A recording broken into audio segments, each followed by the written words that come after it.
তো নমস্কার বন্ধুরা, আমি সৈকত চলে আসলাম আবারও এক নতুন ভিডিও নিয়ে। গ্রামের সরস্বতী পুজো মানে কিন্তু শুধুমাত্র একটা অনুষ্ঠান নয়, এই পুজো মানেই বাঙালির আবেগ, এই পুজো মানেই ভালোবাসা, এই পুজো মানেই আমাদের স্মৃতি, আমাদের শিকড়। সরস্বতী পুজো এলেই গ্রামের পরিবেশটা একদম বদলে যায়, চারিদিক যেন অন্যরকম একটা শান্তি, একটা আনন্দ ছড়িয়ে পড়ে। সাদা হলুদ শাড়ি, খোঁপায় গাঁদা ফুল, হাতে বই আর কলম, এই ছবিটা দেখলেই বোঝা যায় এটা শুধুমাত্র পুজো নয়, এটা বাঙালির প্রেমের দিন। এই বছর আমরা প্রথম জিয়াখালী কলগড়ার কাছে তৈরি করলাম আমরা নিজেরাই একটি ছোট্ট সরস্বতী পুজো পুজো বড় প্যান্ডেল, ঝাঁ চকচকে আলো, এইসব কিছুই নেই, কিন্তু আছে মন থেকে ভরা অনেক ভালোবাসা।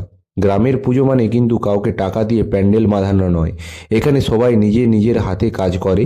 কেউ বাঁশ কাটে, কেউ কাপড় টাঙায়, কেউ মূর্তি সাজায়, কেউ আবার প্রসাদের দায়িত্ব নেয়। একসাথে কাজ করার মাধ্যমে লুকিয়ে আছে গ্রামের পুজোর আসল সৌন্দর্য। গ্রামের পুজো মানে একটা পরিবার, এখানে কেউ অতিথি নয়, সবাই নিজের মানুষ, ছোট থেকে বড় সবাই মিলে পুজোটা আপন করে তোলে।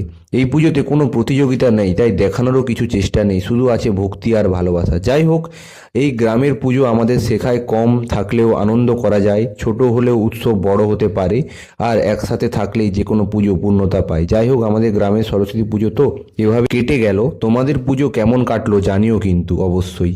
আবারও দেখা হচ্ছে নতুন এক ভিডিওতে। টাটা।